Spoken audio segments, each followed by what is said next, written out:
Mirë. Ekran. Hajde, po rikthehemi në studio për të ndëruar shikues me mysafirin që kemi prezantuar paralajmëruar edhe në hyrje të programit. Flasim me Sy Lukshinin, autorin e një libri shumë të veçantë. Është libri me titull Vilajeti i Kosovës 1877-1912, rrethanat politike, kulturore edhe sociale. Sigurisht të flasim më në detaje për këtë libër, po... Më pëlqen dizajni. Po, si që thonë. Më vjen mirë se është shija jeme, përzgjedhja jeme. Edhe e bukur. Zakonisht kur punoj vetë të dizajni, sepse kam përshtypjen që autori e din pak që ka dënë, si a nusje që dënë me u rregullu. Edhe të libri... Detajet fundit. E sheh kopertinën derisa është duke bërë librin, a? Do të thonë, derisa nuk kom flenë kështu për sy... Vëmë edhe për ngjyra e për gjithçka duke jam pagës kështu si thush... Detajist, a? Detajist. Shumë mirë. Mirëmëngjes, mirë se erdhe fillimisht. Mirëmëngjes. Si që flasim si gjithmonë. Këtu e konsideroj si shtëpinë time, domethënë. Edhe është e juja, është e jona. Prezantimet zakonisht i kam bërë këtu, domethënë. Po, e dim, jeni mirë se ardhur. Zotri Lukshini, pse pikërisht keni vendosur këtë periudhë?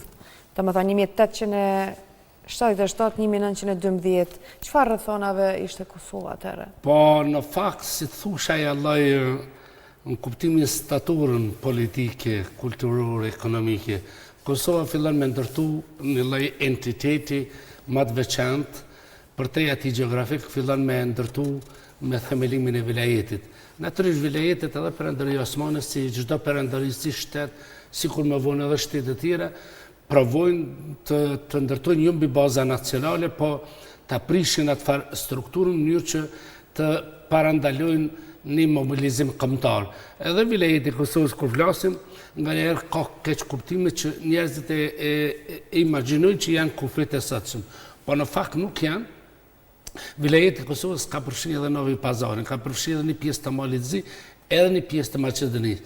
Ideja edhe perandërisë osmane ose organizimeve të sistemeve osmane ka qenë që kodër të këtyre territorëve të përfshin edhe entitetet tjera. Megjithatë, vilajeti Kosovës është dominu edhe në atë kohë nga shqiptarët. Në anën tjetër, pse këtë periudhë? Kjo është periudha kur kulmon organizimi i lëvizjeve kombëtare shqiptare dhe Kosova në del epicendër e gjitha zhvillime. Unë e kam quajt është djep i jo vetëm i shqiptarisë, po djepi ku ka lind shteti shqiptar. Është lidhja shqiptare Prizrenin, pastaj vjen lidhja e Pejës, pastaj vjen në kuvendin Ferezajt dhe vinë kryengritjet e 1912.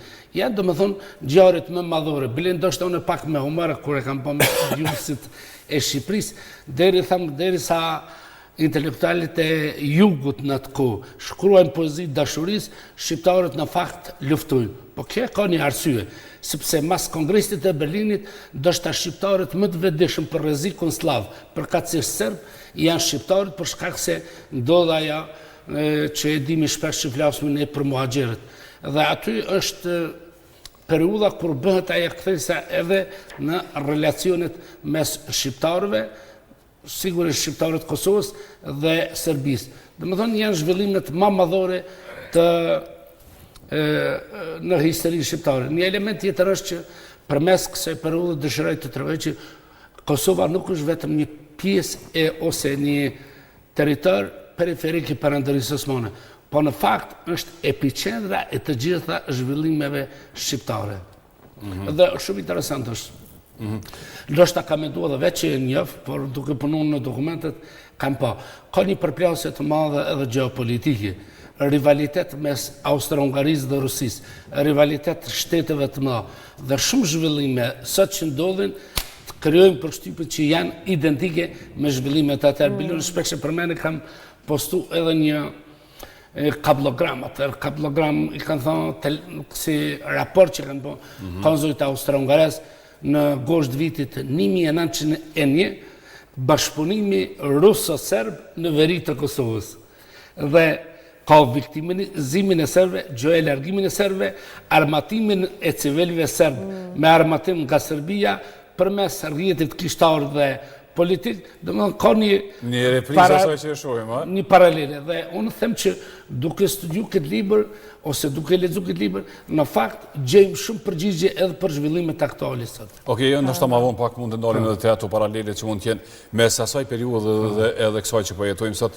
I libri ka më shumë se 500 faqe apo jo, dhe është një gjurmim, një ulumtim nëpër arkiva të Vjenës edhe për te, apo jo, disa vjeçar, se punë kërkimore, studimore për me sjell këtë libër. Çka keni gjetë nëpër arkiva? Ç'a është e veçantë mandej, sepse për këtë periudhë është shkruar, po besoj, edhe nga të tjerë. Po ç'a është e veçanta që keni gjetur dhe që mendoni se është pasurim për bibliografinë sa i përket kësaj periudhe? Agronë, unë absolut pa kritiku sistemin tonë, unë e di mënyrën e studimeve tona, të them drejtën që kjo vlen natyrisht edhe sot, nuk e di sot nëse ka ndryshuar, por ne në atë kohë, domethënë kur kemi studiu histori, unë mendoj që gjërat që është dashur të bëjnë, nuk na e kanë bërë. Një gjë duhet ta dinë dhe shpesh e them edhe me studentë edhe në jetën e përditshme. Historinë e vërtetë ose autori i vërtetë edhe në këtë libër nuk mund ta shkruash, nuk mund të sjellësh risi nëse nuk i interpreton dokumentet.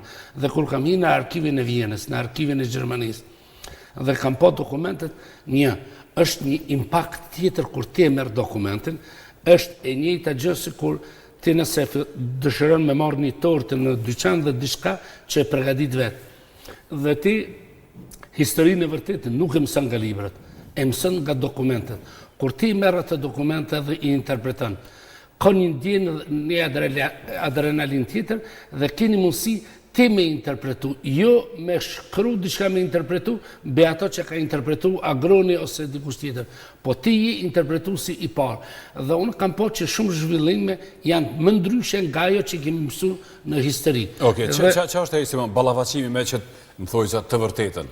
Po, unë për shembull mendoj që mos t'ja bëjmë si një autor për herë të parë, ka thënë se nuk janë gjërat ashtu, por ka një rikonfigurim edhe të dokumentacionit, edhe të zhvillimit, edhe të analizës.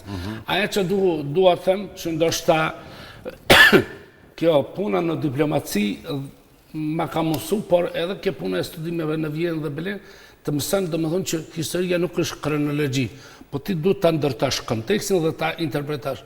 Dhe kur e shet dhe më thonë me një kontekst të tjetër, nuk bëj vetëm kronologji, por bëj edhe analizë, bëj edhe kontekstin politik, edhe diplomatik.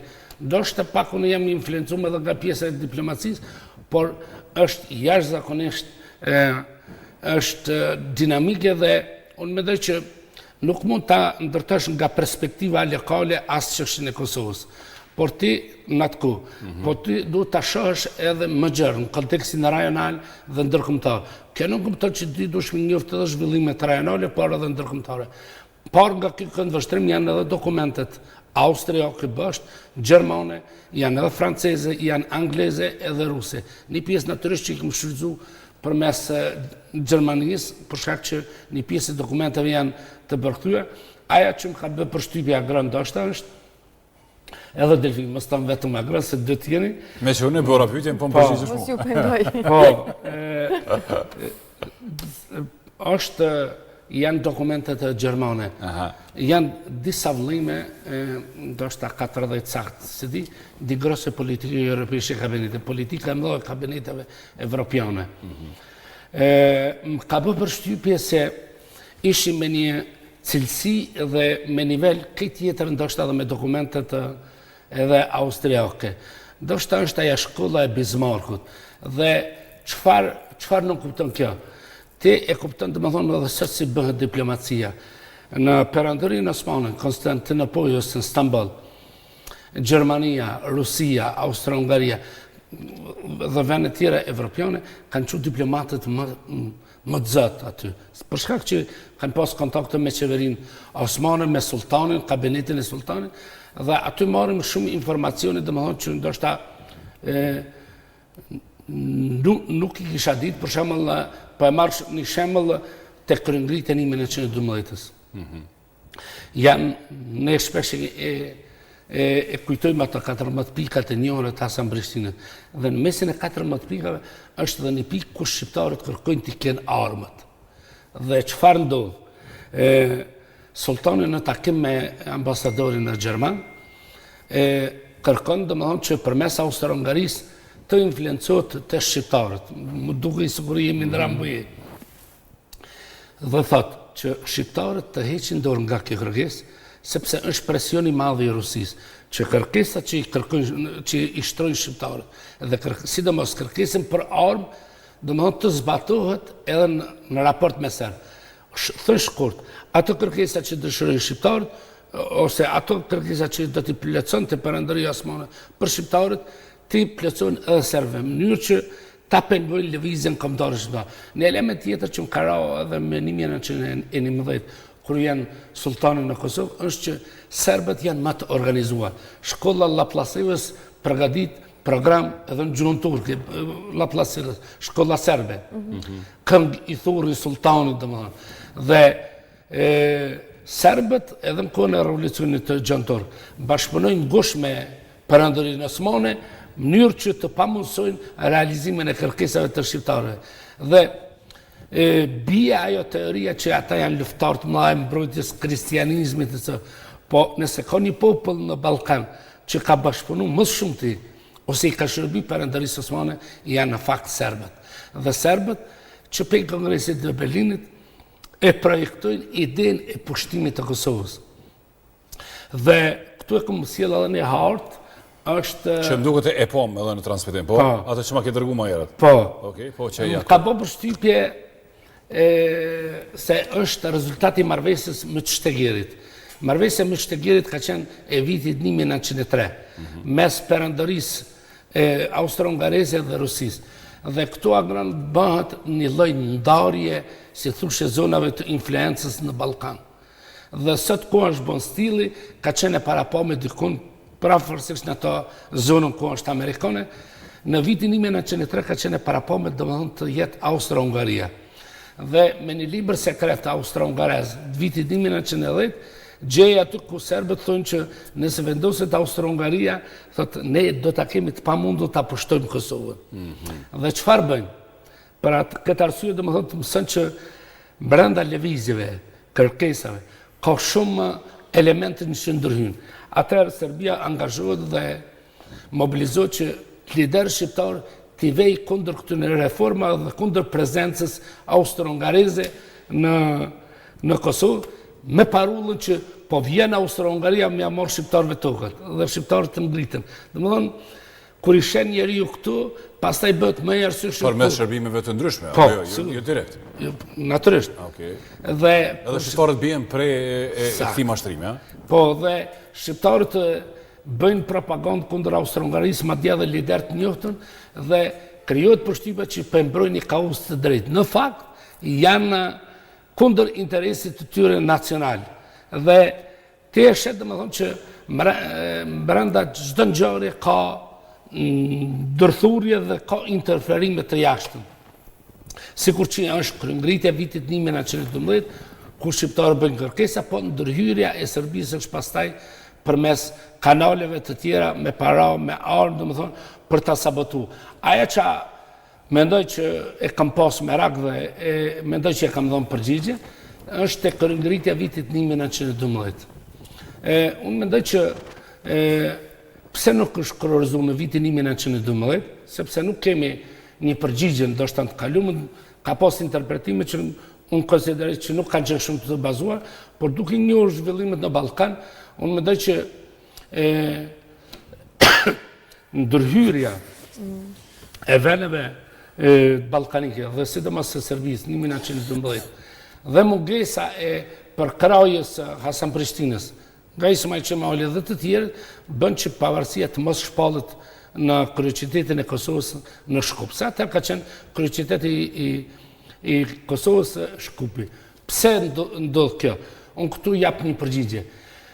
Serbët kanë qenë të vetëdijshëm sepse nëse ka lind ideja e shtetit modern shqiptar në Prizren në vitin 1878, shpallja e shtetit të Kosovës në shtetit shqiptar, në vilajetin e Kosovës, do të përmbyste çdo pretendim dhe çdo narrativ serbe për Kosovën, sepse atëherë domethënë Kosova do të bëhej epicentër domethënë ku realizohet aspirata kombëtare shqiptare.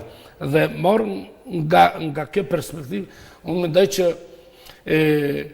friga e shpalljes së shtetit të shqiptar në pjesën e epërme, sepse Kosova në dokumentet diplomatike të Kosovës është quajtur Shqipëria e epërme, ka përshpejtuar Aleancën Ballkanike, domethënë për të ndodhur luftat në vitin 1912 dhe 13.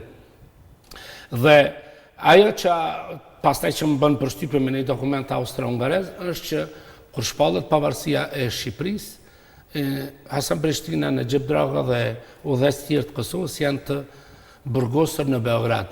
Dhe aty gjej një dokument ku Beogradi bën presion, sa janë burgata, që ata të bëjnë një deklaratë që nuk janë për pavarësinë e Shqipërisë. Dhe për ironi të fatit, kur bëhet lista delegatëve në Kuvendin e Vlorës,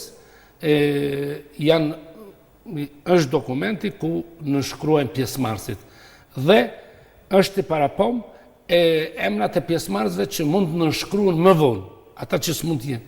Dhe më ka bërë përshtypje që nuk është emri Hasan Prishtinës, Necip Dragos e këtë, që kanë qenë promotor të lëvizjeve. Natyrisht edhe atëherë ka pas kështu ato luftat për pushtet, por sigurisht që vitin 1912 është një shans i humbur, por keni parasysh që edhe konferenca e Londrës, sepse fati jo nuk është përcaktuar vetëm në terrenin e luftës, por edhe në kabinetet evropiane. Dhe kur e sheh njeriu konferencën e Londrës, ka rami po për çdo ditë dokumentet si kanë komunikuar. Ambasadori i Austro-Hungarisë, ambasadori i Gjermanisë dhe ambasadori i Rusisë kanë qenë kushëre. Aha. Tamam kushëre, po? Po, kushëre. Dhe më bën përshtypje sepse ambasadori i ata që kanë jetuar, mandej kanë shku shumë herët në Gjermani, Austri, respektivisht Austri? Kanë pas lidhje familjare. Lidhje familjare, okej. Dhe pastaj Gjermania bile është një moment, ka dokumente pa hinë në detaje, sepse mos t'i shpjegojmë detaje, ambasadori Gjerman bjen në influencën e ambasadori Rus. Po aje ka dhe misionim që ta afroj Gjermanin me Britaninë e Madhe. Dhe pastaj vjen një vërejtje nga Berlini që ti nuk jetu ndjek instruksionet e Gjermanisë, sepse brenda konferencës bëhet përpjekje domethënë të ruhet një unitet mes pozicionit të Austro-Hungarisë edhe Gjermanisë, për shkak që Austro-Hungaria është luftarja më e madhe kundër dominimit panslavesërës. Dhe territori i Kosovës është kundeshën pikërisht ato linja të konfrontimit mes Rusisë dhe Austro-Hungarisë. Dhe në këtë rrethana nganjëherë ambasadori gjerman, domethënë nuk e mbron pozicionin e Austro-Hungarisë, bili një moment thotë që Gjermania nuk do të hyjë luftë për shkak të Austro-Hungarisë. Dhe kur hyn njeriu këtë dokumente e sheh sa kompleks dhe sa e komplikuar. Nuk është ajo historia që ne themi mbledh konferenca e Londrës për mi coptu territor. Nuk është ashtu. Domethënë është lufta, është raporti i forcave, janë ekuilibrat mes fuqive evropiane. Dhe si pasojë të cilave kemi psuar edhe ne mandej. Po, dhe ajo që më ka bërë përshtypje, për shembull Delfina vjen nga Peja, ka mujt me qenë në Shqipërisë, luftë e madhe është bë për Pejën, për Gjakovën edhe Prezerinin, a do të jenë pjesë e shtetit shqiptar. Dhe çfarë bëjnë serbët dhe malazezët? Domethënë marrin me intrigë Shkodrën dhe pastaj koncesioni për ta lëshuar Shkodrën është nëse ju na jepni Pejën, Gjakovën dhe Prezerinin. Sepse këto qytete ishte diskutimi që t'i takojnë shtetit shqiptar. Ishte edhe insistimi Austro-Hungarisë dhe në fund fiton opsioni i serbëve që ne po tërhiqemi nga Shkodra, por ju do të na jepni këtë territori. Dhe natyrisht Shkodra sot do mbetej territori i Malit të Zi. Do të bashkangjiti me Ulqinën. Po, ambicet kanë qenë të mëdha edhe të Serbisë dhe sidomos Malit të Zi, por këtu ka qenë vendosmëria Austro-Hungarisë. Ama një bashkim po ndosë atje po martohen kështu në zveti. Po ka qenë vendosmëria e Austro-Hungarisë që nuk e ka leju kur ka ardhur te Shkodra, këtu ka thënë do bëhet luftë dhe nga Shkodra nuk largum. Për shkak se investimet e Austro-Hungarisë tek komuniteti katolik shqiptar kanë qenë të mëdha. Dhe mos harrojmë. Ndoshta në histori si kemi mësu, por unë po e vizatoj pak. Vilajeti Kosovës kanë marrë vilajetin komplet, po kanë marrë dhe Shkupin. Cilat territore kanë qenë atëherë në vilajet? Deri të Nishi. Deri të pjesa ku janë bos pastrimi i parë etnik në Ballkan, në territorin. Ata që njihen si muhaxherët. Po, muhaxher. Belin ndoshta unë nuk e thash se nuk di çfarë të themi, por këtu është ajo piknisja e konfliktit shqiptar-serb. Deri atëherë janë në një farë jetojnë paqë brenda perandërisë osmane.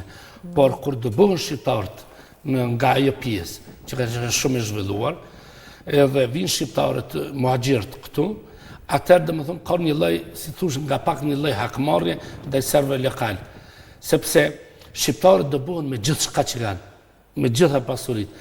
Pavarësisht që në Kongresin e Vjenës është një paragraf ku thuhet që shqiptarët ose popullata muslimane që kanë thënë atku ka të drejtë të rikthehet në territorit e tyre të ruaj pasurinë. Po kjo mbetet vetëm një paragraf. Diçka shkruan letër, a? Në letër, po që nuk realizohet. është bukur kur e sheh hulum ton, me siguri edhe për juve është interesant me Pasi janë do të me pas. Se çka ka ndodhur në vite më herët, edhe mënyra si po i shpjegon taktikat e vendeve, qëndrimet e vendeve të ndryshme, kur i sheh qindra vite më vonë, a duket që ka qenë vendimi i mirë ose taktike, mendume mirë, edhe me krahasu për shembull me rrethonat e sotme si veprohet, për shembull, a ka ndryshim të madh apo si mund të themi? Ma ka bënë një pyetje shumë interesant që edhe më qënë arkivin e Vjenës, edhe më qënë të bisedimet e vitit 2007 kur bënëshin në Vjenë. Nuk jem natyrë kështu shumë optimiste. Ajo? Jam nështë natyrë e vendosë për me punu, po kështu nuk kam qef me bën hëp pa e kalu hopin. Dhe më thonë lumin. Ajo që po thoni ju, gjithëherë kam thonë që ne jemi shumë fitus në 2007, dhe më thoni njerëzit pse. Por, thoja, kur pe krahasoj shqiptarët, ku kanë qenë në vitin 1912, që nuk e kanë ditë që kanë ndodhur, dhe më thonë, nga qyteti në qytet, dhe më thonë, kanë ndryshu raporti forcave. Në anën tjetër, ti ke pas në atku, vendet ballkanike kanë qenë shumë naltë, sepse mrapa kanë pas një Rusi shumë të fuqishme, që kanë ndihmuar diplomaci, në ekonomi, në ushtri, dhe më thonë gjithçka. Shqiptarët kanë qenë të vetmuar. Në fakt, deri sa ka qenë perandëria osmane. Ata në një farë janë identifikuar me perandërinë edhe për shkak që ka qenë shtet i madh, dhe në anën tjetër nuk kanë pas institucione të veta, nuk kanë pas ushtri, nuk kanë pas shkolla, nuk kanë pas mekanizma për të mbrojtur nga ambicjet e shteteve fëmijë. Dhe instiktivisht ka thënë ne do e rujmë qenjën tonë kodrët perandërisë osmane. Edhe në vitin 1878, kur ka qenë kërkesa e Arnaut Lëkut, ato në tërë shqiptarë, ka qenë që ta kemi një lloj autonomie. Shqiptarët në fakt kanë luftu. Se unë shpesh ju them edhe studenta, mos ndryshoni. Gjitha vendet e Ballkanit kanë pas ndihmën e dikujt. Se që shtojmë në luftën e fundit, po na kanë imu. Po gjitha, edhe greve ju kanë imu, edhe bullgarve ju kanë imu. Është çështje pozicionimi, apo? Po, janë këto, po shtetet e vogla, do më thonë shtet, formimi të shtetet e vogla, të kumbët e vogla determinohet nga fuqitë e mëdha. Kjo është krejtë e natyrshme. Dhe kur e sheh njeriu këtu, shqiptarët kanë qenë të vetmuar. Natyrisht i ka bë pak edhe përkatësia atyre fetare. Sepse shumë është lujt në Ballkan me përkatësinë e tyre fetare. Qëllimisht shqiptarët i kanë identifikuar për shkak të kësaj përkatësie si jo evropian, si popull që duhet të dëbohen nga kontinenti evropian. Dhe të gjitha këto i kanë paguar, por shqiptarët kanë qenë të organizuar, por nuk kanë pas një lëvizje të plotë në kuptimin. Për shkak se e vrejmë edhe këtu kur i kam trajtuar çështjen e shkollës, sepse Kosova nuk është territor ku është luftu vetëm për çështje ekonomike, politike, por është edhe për çështjen e shkollave. Perandëria osmane është fakt që nuk e ka leju gjuhën shqipe, ndërkohë që gjuhën serbe e ka leju. Për shkak se ka qenë, jo pse ka leju, pse i ka dashur serbët më shumë, por ka qenë presioni edhe i Francës, edhe i Rusisë që komunitetet krishtere dhe ortodokse brenda perandërisë osmane, përkatësisht në Ballkan, ta kenë ndihmën dhe të kenë të drejta që i kanë edhe komunitetet të tjera. Ndërkohë që ne se kemi pas një përkraje të tillë nga dikush tjetër, a? Jo, komuniteti katolik, për shembull, këtu e ka pas përkraje qoftë nga Italia, qoftë nga Austro-Hungaria për shkollim. Edhe ne kemi pas edhe në Letnicë, edhe në Prizren, edhe në Janiv, kemi pas shkolla që janë financu nga Austro-Hungaria. Dhe më thonë, ka dhona kështu konkrete që janë investu me mësos, janë investu me libra, janë investu, dhe më thonë, gjithçka. Por, nuk du të haruar që procesi i shtetëndërtimit edhe i shkollimit të shqiptarëve të ne është nga diaspora, sepse intelektualet kanë formu shoqata, grupe nga jashtë dhe kanë influencu për themelu. Një gjë që ndoshta në fund të jipet e librit, çështja e Kosovës, e cila merr zgjidhje finale në vitin 2008, është kriju në konferencën e Londrës nga Franca dhe Rusia. Dhe kur është shpall pavarësia, Delfin një referendum ka met vazhdimisht në kokë, sa isha kthyer nga Vjena. Është një telegram që e qenë konzulli austro-hungares Tahi nga Mitrovica në Vjenë, ministrit e jashtëm. Thotë sot kam prit parijën e epejës, kur pushtohet Kosova në tetor, vitit 1912. Thotë edhe kërkesa e tyre është kur do të intervenojë Austro-Hungaria kundër pushtimit serb. Dhe thoja vetë në veti, me pas ditë ata që do vije viti 1999, 2008, që ne të çlirohemi, ndoshta njerëzit e kishin humbë besimin dhe s'kishin qëndru. Dhe më thonë, është një rrugë gjatë dhe mbi gjitha tregon që Kosova ka një identitet. Nëse unë jam nga ata që ne jemi shqiptar, po Kosova e ka si thua sikur në Gjermani që është Bavaria. Bavaria. Edhe unë mendoj brenda korpusit është shqiptar, trungu shqiptar, unë mendoj që Kosova ka një veçanti më të madhe në krahasim me gjitha territoret tjera të perandërisë, por aja që desha ta them edhe një herë, kur bie Kosova, bie Shkupi, bie edhe Manastiri, që është kryeqyteti i vilajetit Manastiri, bie edhe Janina, që është kryeqyteti i vilajetit Janinës, dhe mbetet vetëm Shkodra. Çfarë dua të them me këtë? Kur një populli ja merr qendrat urbane, të gjitha, është e njëjta gjë sikur trupin e njeriut me sakatos nga këmbët, nga duart dhe mi thot tash zhvillov. Dhe unë mendoj që kjo prapëmbetje e shqiptarëve në fakt e ka këtë origjinë të lufta ballkanike dhe ka qenë një gazetar gjerman kur shpall pavarësia, ai ka pasur në qartë vetë si gjerman. Se ndoshta edhe ne themi, por thotë pavarësia e Kosovës ka korrigju një padrejtësi që e ka bërë koncerti evropian në vitin 1912 dhe 13. Dhe unë mendoj që ka bërë një korrigjim sepse Serbia në fakt në 1999 është kthyer në kufit ku e ka fitu pavarësinë në Kongresin e Berlinit dhe kufit sot mes Kosovës dhe Shqipërisë janë kufit edhe të vilajetit që janë bë ma vonë, mas Kongresit Berlinit, jo ata që kanë qenë të policës sot nishin, dhe janë kufit afërsisht 150 vite.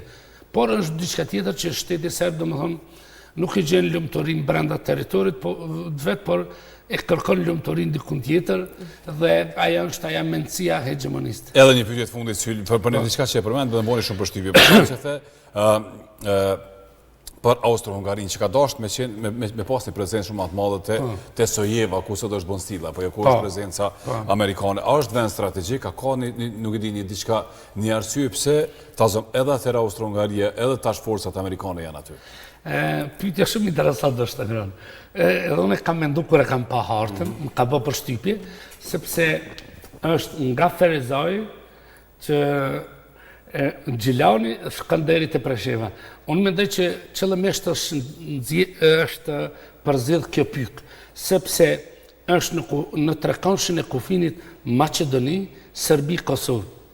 Dhe më vonë kur e shumë edhe atë përparimin e Serbisë që ka bërë lufta ballkanike, pikërisht ky trekonshi që ndodh domethënë nga Lugina e Preshevës dhe Kumanova, dhe betejë vendimtare ndodh te Kumanova. Dhe unë mendoj që ideja ka qenë që me prezencën e saj në këtë territor, në Kosovën lindore, unë mendoj që ka qenë ideja të paraprijet mundësi së invazionit ushtarak sërbë në Kosovë. Dhe më thënë është mendu.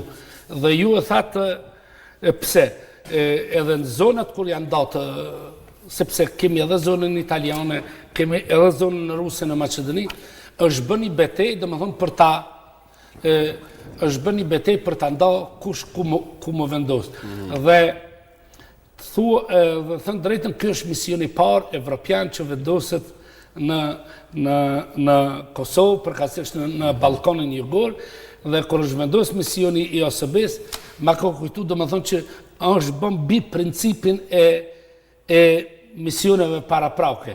Sepse ka dhe një libër me ledi profesor Oliver Schmidti ma pa tregu, një libër i dorës, ku ka shënime për shembull ku se zakonisht atër gazetarë të përshkus, kanë qenë dhe më thonë të deleguar të shtetit, ku kanë thënë, këto është burimi i ujit, këto është stacioni, këto është kazerma, dhe më thonë, kanë bën shënime të sakta.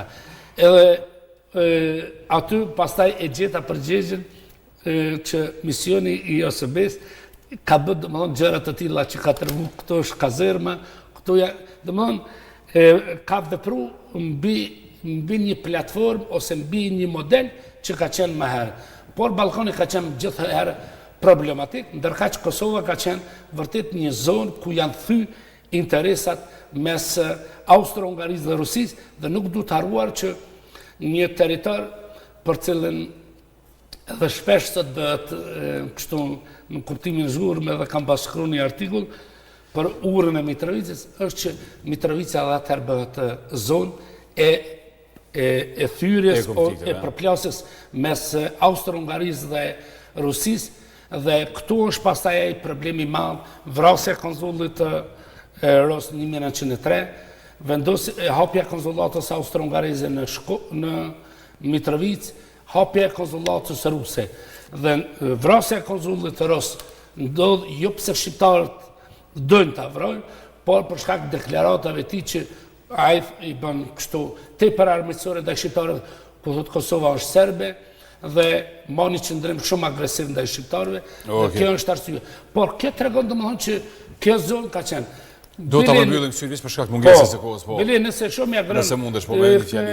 Kaplogramin e vitit 1901, unë ka bërë në rrjetet sociale publike, nëse e lexon, nëse i jep vitin 1901, vetëm ngjarjen e lexon, ti mendon që je të fol për ngjarjet e Bajskës, sepse është rrjeti gishtar, rrjeti politik që bashkëpunon me Serbinë, domethënë për futjen e armëve dhe armatosjen e civilëve serbë, dhe njëkohësisht për viktimizimin se gjoja e serbët po shpërngulin nga Kosova në të ku. Domethënë, edhe kur i shoh këto dokumente, vi me një konstatim që ndoshta nuk është edhe mesazhi i dur që duhet ta jap, por që më ka lind si konkluzion. Por nga kjo kanë vështrim, unë sot nuk jam optimist që Kosova dhe Serbia mund të arrijnë një marrëveshje të paqes mes veti, për aq kohë sa Serbia ka pretendime territoriale dhe për aq kohë sa Serbia konsideron popullin serb, domethënë, si popull hyjnor, i cili duhet ta sundoj Ballkanin. Mirë, shumë faleminderit. Faleminderit. Naci që folëm më sot për librin e gjeni, po besoj është një botim edhe një përkroje nga Universiteti Publik Kadri Zeka i Gjilanit, Fakulteti i Edukimit, kështu që një libër me shumë interes, po ne folëm pak nga... Po, është edhe për studentë, edhe unë të them drejtën, unë vazhdoj të jam akoma djali nanës, edhe pse se kam nanë dhe ja kam kushtu në nësime, se unë mendoj që keq statura ime intelektuale që është bërë deri këtu, i dedikohet nënës. E posh, po. Edhe ajo sigurisht është krenare me ty, ku do që është po? Është se është kujdes shumë për to edhe meritan po. A, po, okej, ti jeti nga afër. Edhe për familjes Zorit Tushine, edhe këti personalisht, pa tjetër. Mirë, faleminderit shumë. Faleminderit edhe ju. A kemi marketing agron? E kemi marketing, një shkutje edhe me një në pas rikthehemi me dinamikat e tjera, me biseda tjera për këtë edicion.